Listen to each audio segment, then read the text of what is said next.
they did the Windsor autopsies, 1922. Okay? Mechanical stimulation will result from adjusting spinal segments causing massive stimulation.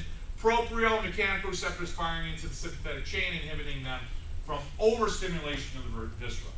Neurology, 2009, hyperactivity of sympathetics intervention is a common factor in visceral disease. Okay, so is this, bottom line, as you get sick here, what happens to you? As your spine gets sick there, I'm sorry.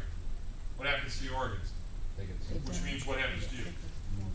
You could build a practice just off of that, couldn't you?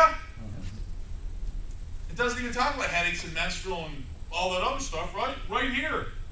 Take an x-ray. My God, look at your thoracic, upper lumbar, and lower cervical. Oh my God, they're sick, you're dying, lay down on the table, you need to be there for the rest of your life in order to keep that healthy because your organs are going to die after that. That's it. There's your practice right there. Is that all the research that's out there? My God, there's a ton of stuff, right? I pulled this off the internet actually yesterday because I wanted to get exactly what it said. The sympathetic nerve, integrative interface between two super systems, the brain and the immune system. Because I had some stuff from Dan Murphy. Dan Murphy, great website. Free stuff. Dan Murphy, free stuff. The brain and the immune system are two major adaptive systems of the body. So we've got an important word there, which is what? Adaptive. Adaptive. Body's always trying to adapt. What tells it to adapt? Innate, right? Always leans towards wellness, right? It'll always sacrifice everything to keep the host healthy, right? System of the body. During an immune response, the brain and the immune system, look what they say. Talk to each other. Speak to each other, right? They talk to each other. What speaks to each other? The immune response and the brain talk to each other, and this process is essential for maintaining what? I mean, unbelievable, right? Read the green books in loops. I mean, just read it. These guys were talking in this term back in the early 1900s.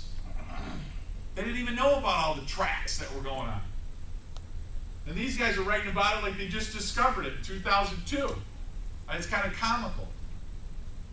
I mean, I'm glad that they're doing this research. Right? Increased sustained sympathetic tone is what? Immunosuppressant, right? New York State, along with other states, are licensed for chiropractic care because why? How did B.J. Palmer get us licensed in the state of New York?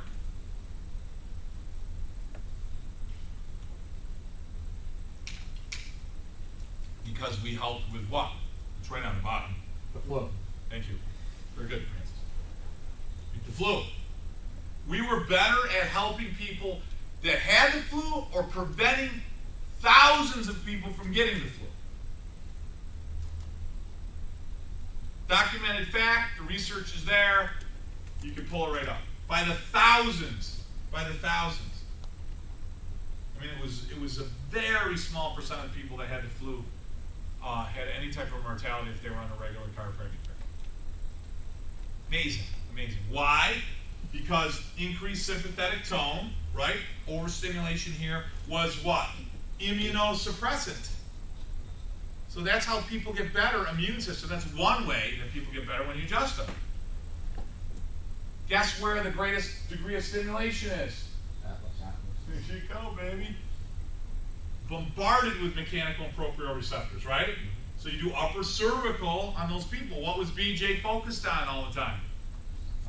Upper cervical. Palmer method, right? HIO. Amazing.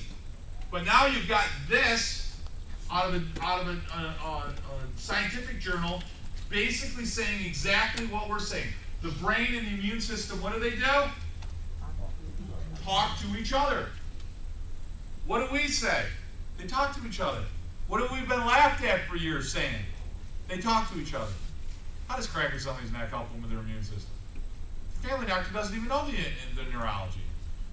I didn't know a lot of this stuff 10 years ago, to the point where I understood how it affected innate and chiropractic, even though I was seeing a ton of people. But that's what it's all about right here. So there's another way you can build your practice, just an immune response.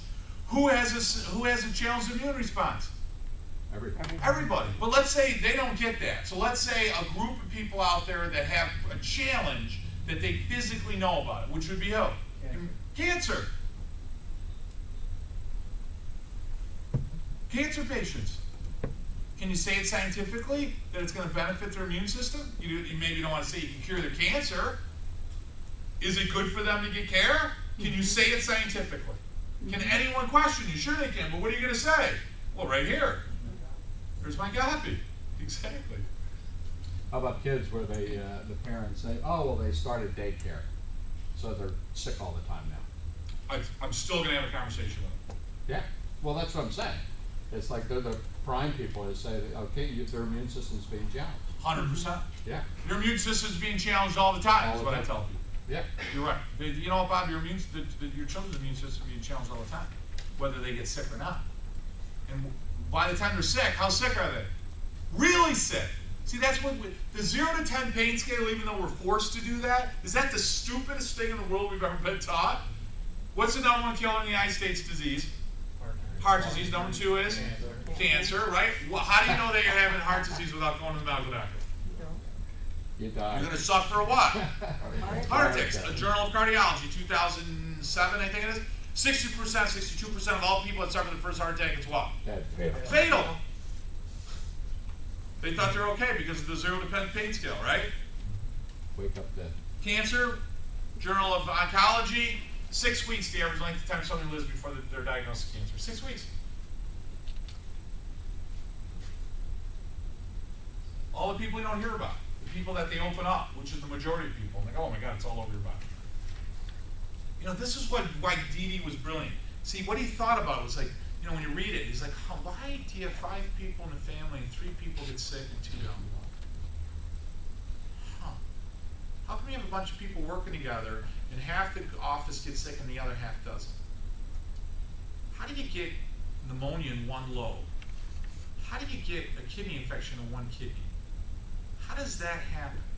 That doesn't make sense. You know, he had the wonder of why. He started to ask those questions, right?